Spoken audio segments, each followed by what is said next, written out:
Following a recent Artifact of the Week video on the history of the Philmont Training Center, a request was made via the post's comments about the history of youth leadership training here at Philmont.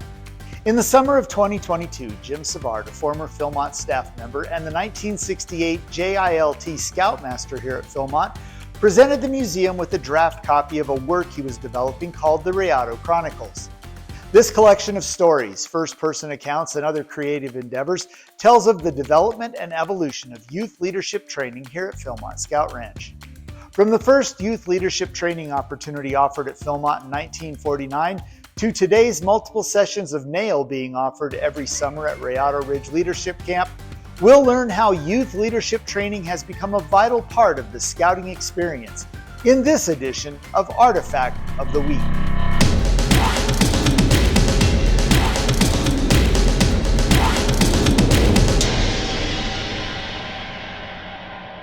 On April 15, 1949, Arthur Shuck wrote in a letter to Wade Phillips, "We've cooked up a new idea of providing an all-summer training program for 32 carefully selected boy leaders who will train the older boy unit leaders in their respective local councils. This is a training project that has great possibilities in its extension and ramifications, and in years to come, we could give this outdoor training experience to hundreds of boys each summer." Phillips replied via letter on April 28 with his hearty approval of the plans you outlined. And so in July of 1949, 26 scouts spent 42 days at Philmont as the first junior leader training troop. One of those participants was 15-year-old Jimmy Woodyard from LaGrange, Georgia. Woodyard recalls, "We gathered at camping headquarters and were welcomed by the higher-ups and introduced to our leader, Jack Parks, and a guy I only remember as Matt. Training was provided at a variety of camps, including Abreu, Zastro, Rayado, which is now known as Fish Camp, Poblano, Ponil, and Cimarroncito, to name a few. Overall, Jack and Mac went over the scout skills and basic philosophy of scouting. Woodyard recalls spending 8 days at Sioux Camp, including an axe and Dutch oven demonstration from Doc Loomis. He also remembered spending 3 days in survival training where they were broken up into groups of 4 or 5 and sent out with just an axe. During this time, they were expected to build their own shelter and find and cook their own food. His group was sent to Sawmill Canyon, where they were able to build a fire, heat water, and cook dandelion leaves and wild onions. The course came to an end after 42 days at Ponil, where the participants were bused back to camping headquarters. Once at camping headquarters, they participated in a little ceremony where they were given a Philmont silver dollar patch. A group photo was taken, and the scouts were sent home.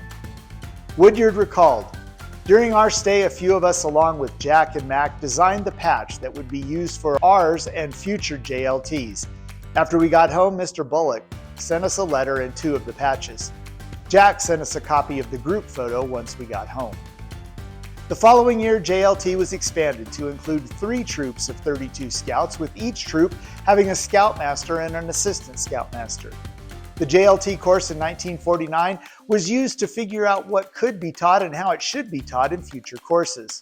Neither the 1949 nor the 1950 course had an actual syllabus or training manual.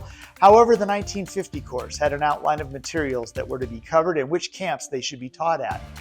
The 1950 course was also reduced to 36 days from the original 42. The cost for participants was $75 and the JLT staff were paid $75 with 2 days off for every 30 days work. The 1954 Explorer Planning Book mentioned 2 Philmont youth training opportunities, 36-day-long junior leader training and a 22-day senior crew leader training course for selected explorers. In 1955, the JLT course was offered as either a 14-day option or a 36-day option based out of Zastro. It's believed the 36-day option was retained because advertising had been underway and just too many participants had signed up to simply cancel the event. In 1956, the focus became a 14-day course with an optional 12-day trek added to the end for those who wanted a longer Philmont experience. In 1961, which turned out to be the last year of JLT, the program was moved to Cimarroncito. In 1962, a new leadership training program called National Junior Leadership Instructor Training replaced JLT and was moved to the Carson Maxwell Base Camp at what is now called Rayado. A new camp director, Scotty Williamson, was hired to tighten up the program. The new NJLIT was a 14-day program, and for the first year, a participant could sign up for the optional 12-day trek. 1962 was the only year the optional trek was offered. While training during the previous JLT was essentially delivered on the trail and at a variety of camps, the new NJLIT featured a 2-day overnight experience in the backcountry around Rayado. NJLIT was reduced from 14 days to 12 days in 1965, and the first session of the season, scheduled for June 20th to July 2nd, was canceled due to the flood of 1965, which created problems throughout Philmont and the surrounding areas. NJLIT remained essentially unchanged in 1966 and 1967. In 1968, due to ongoing concerns about flooding and the lack of space along the resculpted Rayado River, the decision was made to move the program to the top of Maxwell Mesa behind Rayado, then known as The Hill. Several problems were associated with moving the program to the top of the mesa. First, getting water to the campsites was a challenge and also made installing a shower house out of the question, so participants would have to trek up and down the mesa for that activity.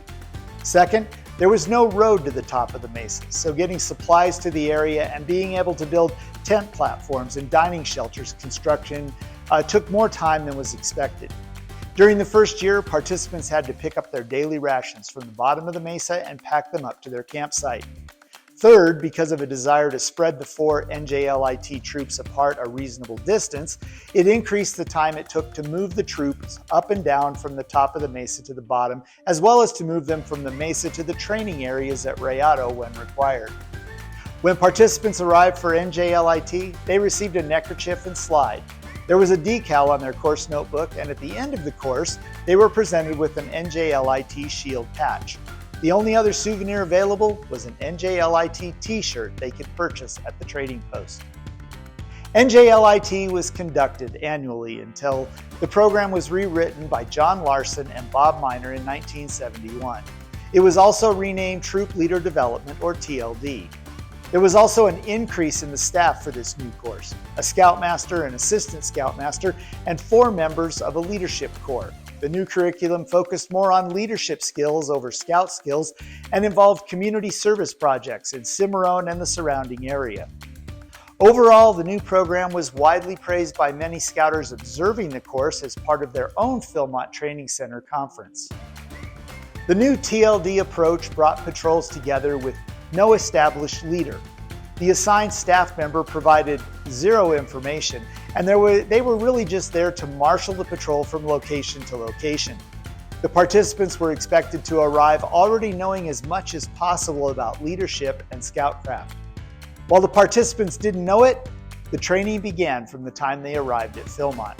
The idea was to not force leadership on the patrol, but allow them to develop their leadership skills and to learn naturally function as a team. In TLD, the patrol method was emphasized. Communication is through the patrol leader. TLD was based on the 8 leadership competencies of sharing leadership, getting and giving information, knowing your resources, representing the patrol, planning, evaluating, and controlling patrol performance, and managed learning. TLD would not only be a national-level leadership training course, but would influence local council and district trainings for the foreseeable future. TLD remained relatively unchanged in 1972, but for 1973, the National Office reduced recruiting efforts for the course and relied on the staff to do most of the recruiting in their local councils. In 1974, the number of troops was reduced from 5 to 2. The high cost to run this new TLD program made it unsustainable, as the 1971 and 72 courses were funded through a significant grant from the Rockefeller Brothers Trust and dedicated funds from the National Council. By the end of 1974, youth leadership training at Philmont was gone, but the story's not over. And we'll pick it up next week in part 2 as we continue to learn more about the history of the BSA through the collection of the National Scouting Museum and Artifact of the Week.